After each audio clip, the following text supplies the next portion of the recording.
I'm Aryeh Schwartz, along with Rachel Galligan and Ben Dull, and welcome to the Winsidr show, where it's all about the W. We're basically halfway through the WNBA season, what we know, where teams are, team rankings, and more.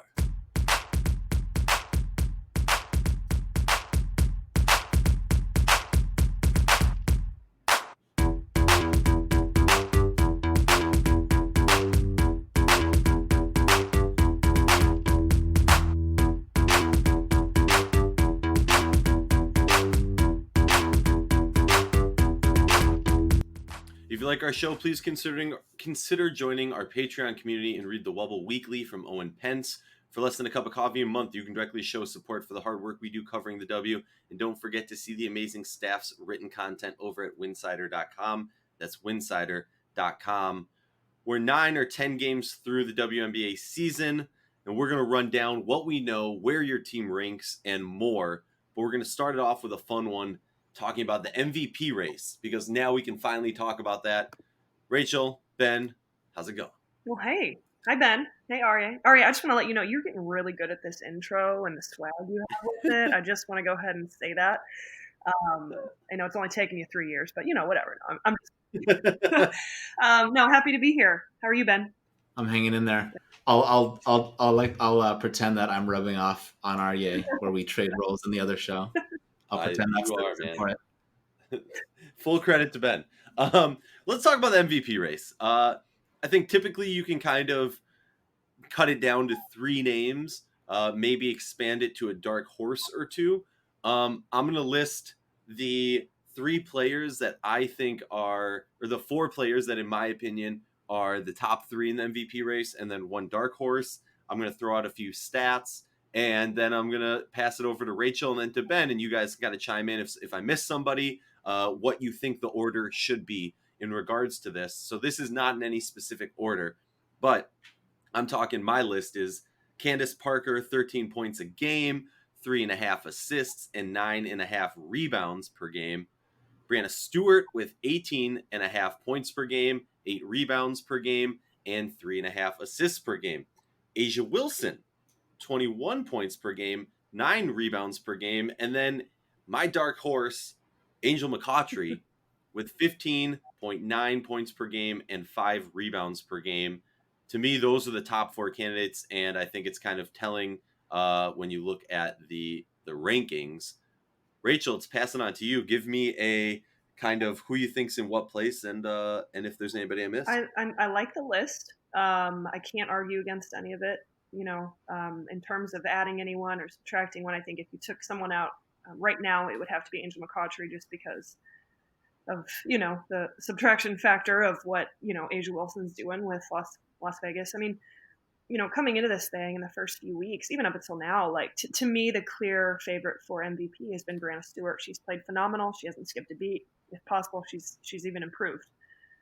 But for me, I mean, A'ja Wilson has bridged that gap quite a bit, at least in the last week for me. And she's playing phenomenal. The numbers, I mean, leading the league and scoring and just kind of what the Aces are able to do. I mean, they got it rolling right now. That's 6 in a row. And so those are the top 2. I think those are the clear favorites. Candice Parker, I mean, she's been the steady force for the Sparks, the walking double-double, and we'll see if she can keep it going. And, some players around her can elevate their level of play, to really get the Sparks to that next step of being one of the top, 2 or 3 teams in the league. But I definitely think it's still Stewie, then A'ja, probably Candice Parker, followed by Angel, if I had to order those 4. But I mean, that gap between Stewie and A'ja could come down to the wire, honestly. I'm with it. Ben, what are your thoughts? Yeah, I've got the same 1, 2, 3: Stewart, Wilson, Parker. With Stewie, Seattle's 8-1, number 1 in offense and defense, and defensively they have even a pretty comfortable margin there.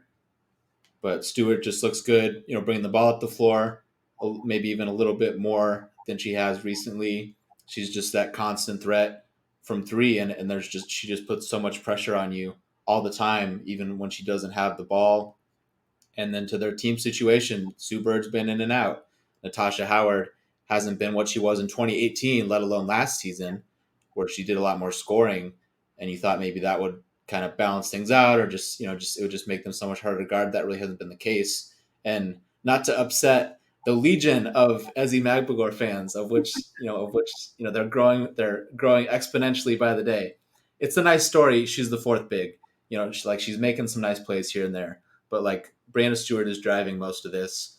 Alicia Clark's been steady as ever. Drew Lloyd's been scoring it pretty well, but like Stewart is driving this, especially them being the number one defense. As time moves on from that loss to Washington, that just looks more and more. I felt that way at the time, and it's looking like that watching how they come out in some of these other games. It was just a dud. They didn't come ready to play. They played poorly on both sides of the floor.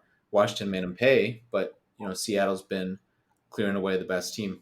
Well, since we're talking about legions of fans and not upsetting anyone, I know there is a Midwest conglomerate that would be extremely pissed off if I didn't pose this question. I'll let you guys decide who takes it, but Courtney Vandersloot, is she in the discussion at 11 points per game and 8.5 assists per game? Either one of you want to take it first? I think Vandersloot should be fourth. That's where I had her. If you just say it out loud that like Seattle or Chicago is 6-3, Diamond DeShields is still coming off the bench, hasn't been her normal self, especially offensively, to carry some, this load of a all WNBA type player. Steph Dolson missed 7 of these first 9 games. Your starting center, that is such a big part of how their offense flows. Her backup point guard wasn't even there from the jump, Sydney Colson, and like Vandersloot is just a model of like being a constant threat. Like I think I said this before. Like you want to talk about who the best point guard in the league is. Like Vandersloot, you feel Vandersloot on every possession. Like she doesn't shut it off. She's always attacking. She drives their offense. And if you watch her more closely on defense too, like the effort is there too, which is really important for them not to regress there. Yeah, just real quick. The Sky themselves, like it's, they're up there. They can play a really high level. I have some question marks still, but it's hard for me to put Vandersloot like in this true top 4 or 5, conversation as an MVP, just based on sheer numbers, and I know that sounds silly, like, oh, we're just talking about like sheer scoring ability, but when you peel back that layer and you really analyze it, shoot, you don't have to tell me. I think Courtney Vandersloot's the best point guard in the league, and I absolutely love what she brings to she makes this Sky team, in my opinion, and as a facilitator and leader on the court. And I just think from a sheer numbers standpoint, like right now the Sky like are a good team, and like they can do some good things, but there's not like a superstar on this team that can be elevated to that MVP conversation, in my opinion. I agree with you. I would say though that if this team, a week from now or closer to the end of the season is top seeded record wise, we have to look more closely at a person on this team for MVP race, and I think she would be. I agree. All right, moving on to. Can I jump in, Aryeh? Yeah, go for it. I have some stuff I prepped on Wilson and Parker. I may as well use it here. Do it. As we started with, I agreed on the order with A'ja Wilson. Vegas being number 2 right now at 7-2. They haven't played Seattle yet, so if these two teams continue on this path, obviously I think those 2 matchups are gonna, people will take a lot from those. They shouldn't, not that they should be the end all be all, but those will obviously be fun matchups and pretty important in this conversation. And all the talk about Vegas's offense. They're the number 2 offense, 105.3 offensive rating to Seattle's 106.3. Asia is such a big reason for that, of course. Vegas is 3rd in defense as well. Wilson leading the league in scoring through Thursday, 7.1 free throw attempts per game, leading the league there. Alyssa Thomas is kind of also in that ballpark, and then there's kind of a big drop off in terms of who gets to the line the most. Asia isn't going to turn the ball over a lot. Like you give it to her, you're like, she's going to get a shot up. There's a ton of value in that.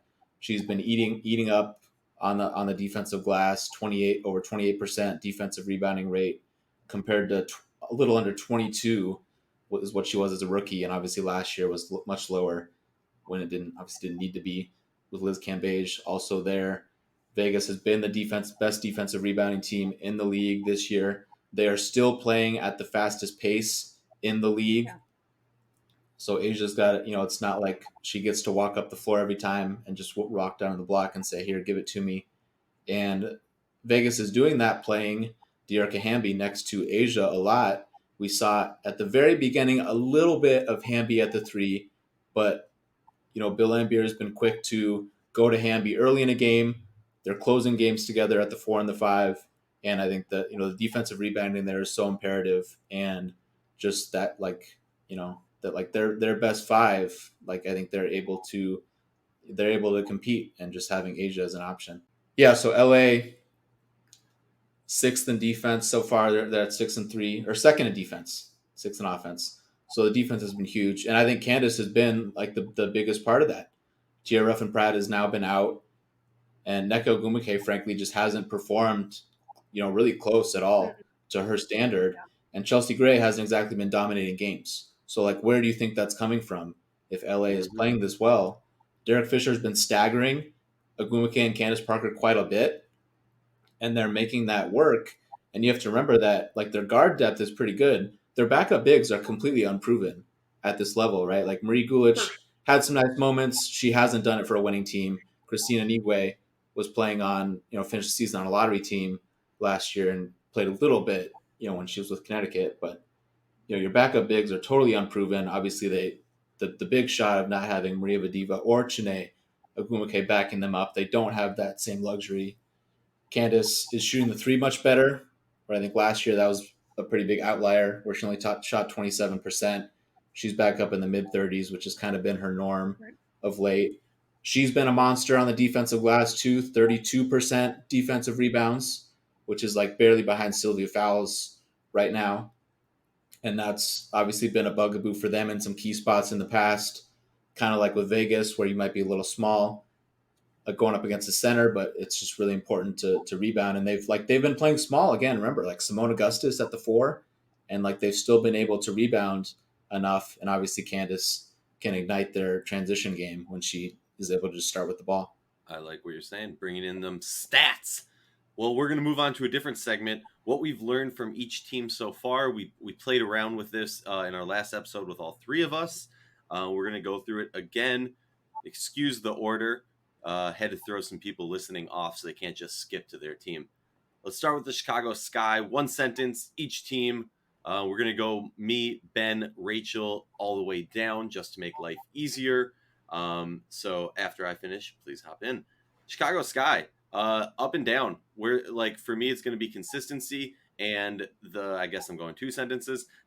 The other thing for me is when you look at the stats, they have a lot of similarities so far this year to last year's stats. My question is, can they exceed that? Can they take the next step? Obviously, it's the question that we've had all year round. Ben? James Wade was 100% right to prioritize and value Kalia Copper as he did in free agency, and Copper has delivered by taking the next step in her career. Rachel? Ben had to take mine, but I will go ahead and make my second sentence that I am still very concerned about the carelessness with the basketball at times and the number of turnovers that they have and how that's going to translate down the stretch. It's a big concern for me. Indiana Fever, they got to play the youngins more. The vets, you're not winning a championship. The vets aren't winning a championship. Figure out what you got on this roster. Ben? Kelsey Mitchell's showing signs of making a leap, whether you call her a point guard, a 2 guard. They're kind of giving her chances to do both, and Mitchell has performed, shown some signs of that early in the season. Rachel? Big fan of Julie Allemond. I think she is a phenomenal floor general, and I really like what she brings to this team, and I'm excited to see her continue to grow. Washington Mystics, well, they are who we thought they were. Ben? Wow, that was harsh. I mean, yeah. They're doing what they can. I think there's just so much pressure on Emma Miesemann, as much as we've talked about the minutes of some star players. I think you're seeing how that has kind of worn on Miesemann a little bit. And I think I really wonder, as they try to rack up some wins here if she'll continue to have her legs, especially to continue knocking down jump shots to make people pay from the outside. Yeah, it just feels like the last week and a half, some just breakdowns defensively, being able to defend and get stops. And, part of what made the Mystics really good last year was their rebounding ability, and just being dominant on the glass. And we haven't really seen that this year. They're getting out rebounded quite often. So it's kind of my concern. Moving on to the Connecticut Sun. My sentence is they're 2 weeks behind the rest of the league. Now we can finally see what this roster can do. It's going to be a fun one. Ben? Kyla Charles looks really good on both ends of the ball since entering the starting lineup for them. They might really have something. If she's going to make shots, she really fits right in with their defense, with her activity, how long she is. And, for them, Kurt Miller saying, hey, she was top 10 on our draft board. Maybe they were onto something there, and some people overlooked some things with her as a prospect. I don't have a ton, I just anticipate that we'll see a lot more progress and we'll see more wins as we go on. And I'm just like I've said a couple times, I'm excited about January getting back in here and the shot in the arm that she brings to this team. Atlanta Dream. Well, we're not going to know. This team's going to struggle without Kennedy Carter. How about Kalani Brown being back? I think that's an exciting angle for them to follow. Just having somebody you can kind of throw it into inside, let her kind of stretch out a little bit, explore her jumper for the first time at the pro level. At least I think that's a fun angle to watch for the long-term future of the franchise with the rest of this season. I'm just disappointed about Carter. Still waiting to see what Courtney Williams looks like with this team. It still seems like a very odd situation and fit right now. And by nowhere near, the level of play that she was playing with Connecticut last year. So, still a lot of questions there. But Laney's playing well. She's been the anchor for this team. Gonna have to be. Moving on to the New York Liberty. All I'll say is Shook and Jones. Ben? Just the same thing. Just continuing to watch those young wings for them will be an important thing here. Megan Walker, especially, I'm really interested to watch these next 5 or 6 games or so as she can kind of get into the rotation. And she's a really good shooter. She'll find her legs there, and that can really help them out. I'm going to be honest. I really don't have much. Then let's move on to the Seattle Storm. They're waiting for the crown, Ben. Brianna Stewart's playing at a really high level. It's been really, really fun to watch. I think they're trying to get Natasha Howard going a little bit in the meantime. But I think Jewel Lloyd, we're seeing the kind of player she can be after a little bit of a last season to give them that extra dimension to their offense that they've needed with Sue Bird missing some time. Rachel? It's just such an efficient offense, and like Sammy Whitcomb and her 3-point shooting ability is just insane. Shooting close to 50%, and just how confident she's playing. And we've said it before that a season of opportunity, but it's cool to see even players on the top teams be able to seize these opportunities to the next level. And they're as efficient as any other team in the league. That's why they're top. Moving on to the Las Vegas Aces. I'd say they've got a full house. That is a pun, and take it as you want, Ben. This team's pretty good. Like, I think they might, it's like they might kind of know what they're doing with what they have. They had a tough time trying to fill, those 2 key absences that they're missing so late in the game. But with what they have, they're clearly on the right track. This is an easy team to love for me. I see them. I'm going to use my New York Liberty sentence for this, so I'll just kind of have a couple here. But I feel like this team fits really well. Like, it's been put together really well. You have some really key pieces. You have some, younger players who are taking their games to the next level. I.e., Jackie Young looks like the Jackie Young we all hoped that she could be in the WNBA. Derek Hamby's playing the way she plays, that steady force. And then you've got, the top 2 player in the league, Asia Wilson, dominant inside. And I think, there's not as much congestion when you don't have the element of trying to figure out Asia Wilson and Liz Cambage together. I appreciate that, and I echo that because you definitely went on further and more detailed than I did. LA Sparks, they can win a championship if NECA and Chelsea step their game up to play that the level that we know they can, because Candice Parker is carrying this team, and also heck, they got the GOAT Simone Augustus. Ben. I like that they're playing small. Their guard depth is looking pretty good, and the way they're playing with keeping one of Candice Parker and Nneka Ogwumike on the floor, I think that can really help them, and that this can actually be sustainable. And I think Ogwumike, especially if we can kind of see her kind of round into form, that will give them a big boost after what's already been a good start for them. Rachel. I feel like I'm starting to see what Michael Fisher and this franchise was doing in terms of some of the signings that were done in the free agency and retaining some of these players for the future, specifically Sydney Weiss. But they've got a ton of potential here, no doubt. Moving on to the Minnesota Lynx, I'm going to say I'm worried for this team if Sylvia Fowles out for a long time. But, realistically, this team's pretty much, where we expected them. Defense is going to hold them down. Offense is the question mark. Ben? The Lynx found themselves some players. This is 2 years in a row. Last year we're talking about these moves they made, kind of, you might even say, on the margins. And it's where were all these other teams on some of these moves? They got Bridget Carlton for nothing. She got cut. Nobody picked her up. Crystal Dangerfield falls to the middle of the second round. This is how you build a sustained winner. You have to nail those transactions. And the Lynx have appeared to have done it again with some of those moves for this year. I love some of the moves, and I love that a player like Bridget Carlton's coming in here and just using an opportunity to take some spots in the future. I mean, she's, in my mind, solidified herself on this team. Moving on to the Phoenix Mercury, for me, I'm just gonna say it's gonna ride on the back of what Skylar Diggins is able to do. We kind of know. I'm not going to get into Brittany Griner, but so I'm putting this on Skylar Diggins, and I'll save myself from getting in trouble. Ben? They've got to bring it defensively more consistently. They've got to buckle down a little bit to be a little bit better there. Their offense just can't be the same without Taurasi in the meantime, and they've just got to, their margin for error has slipped a little bit, but Bria Hartley's been off to a good start, and Skylar Diggins-Smith had that big game the other night, so you can look to build on that and have a couple more of those.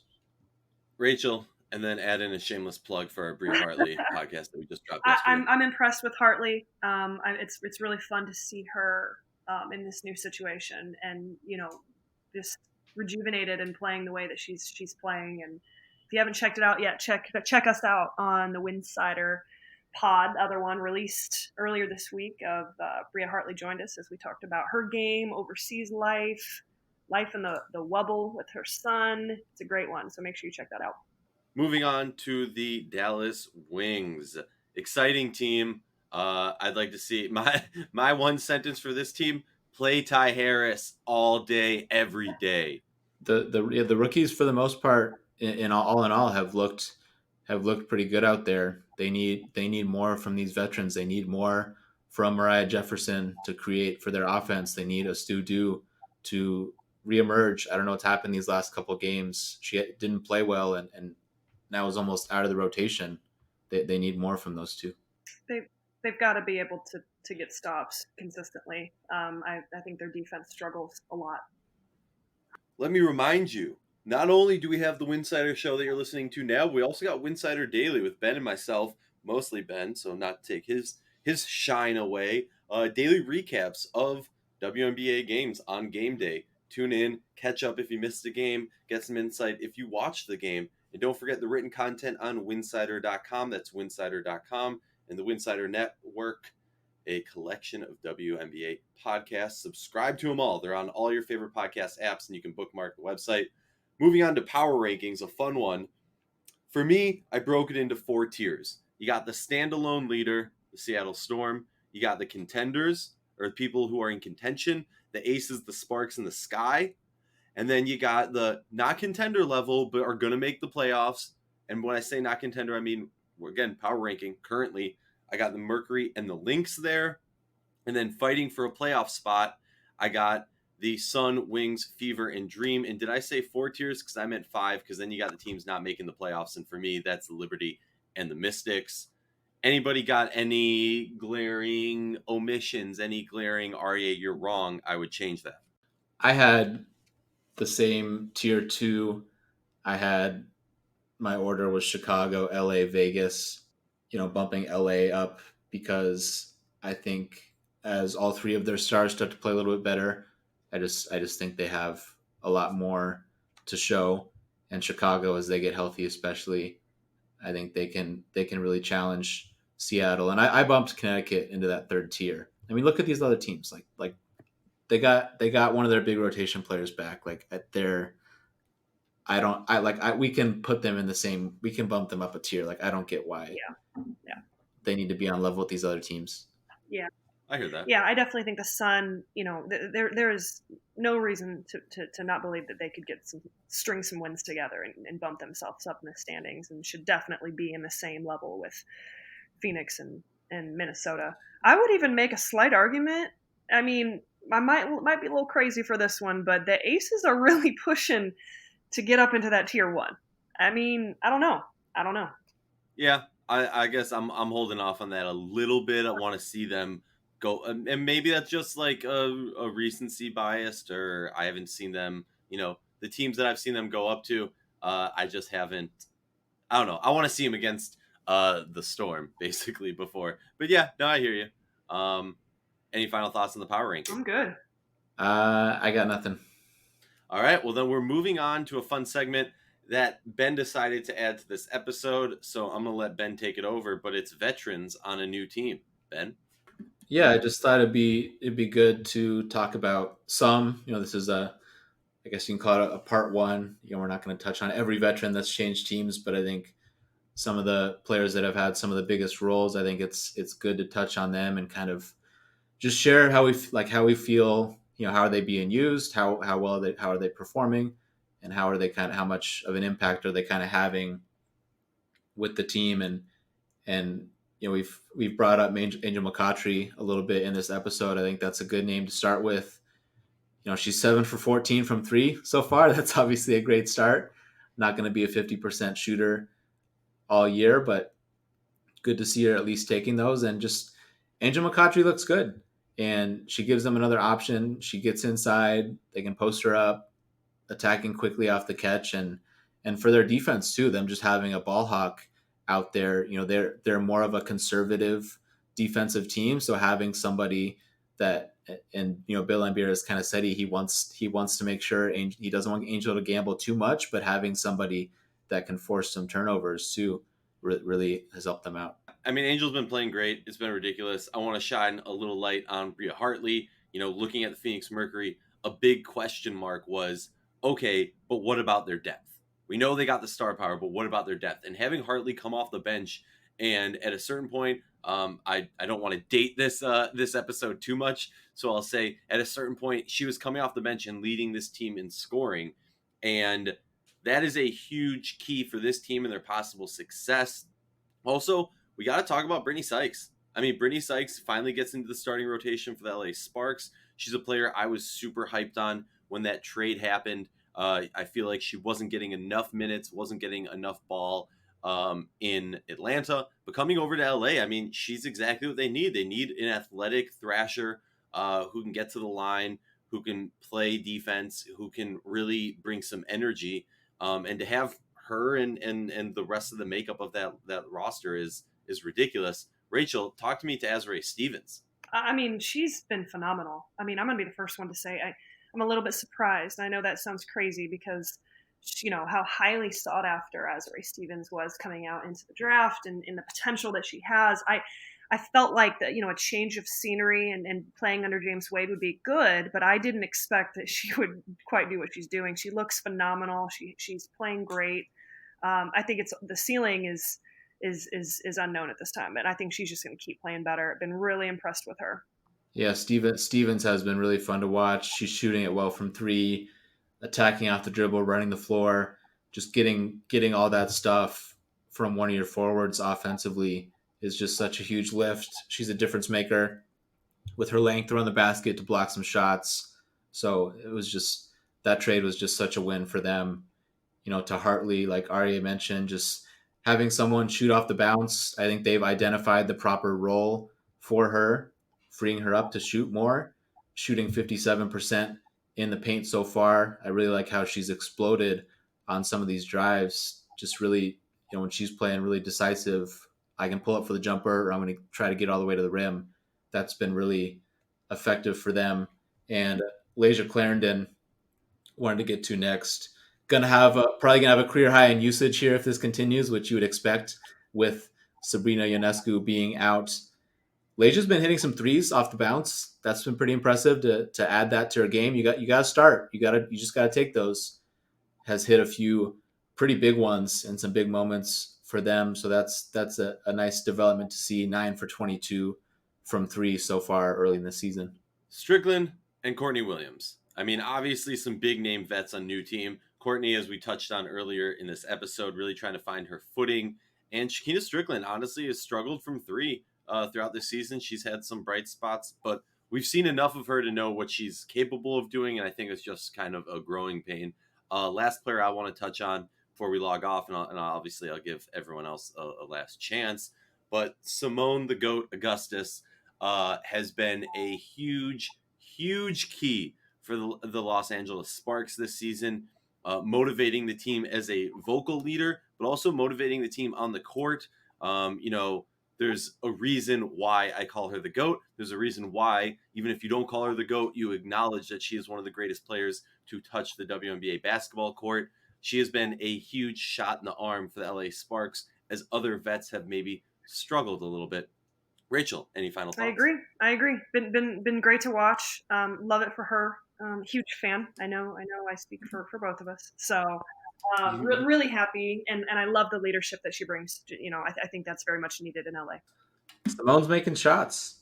That's what they needed so badly. They need players to plug in around their big three that you can count on, that are reliably going to make shots, with these players that are going to draw even more attention in a playoff setting. Augustus is making those shots so far, and it's somebody I think you can, playing like this. She looks healthy. Somebody playing like that, that's somebody you can count on. For less than a cup of coffee a month, you can directly show support for the hard work we do covering the W. This has been the Winsidr Show.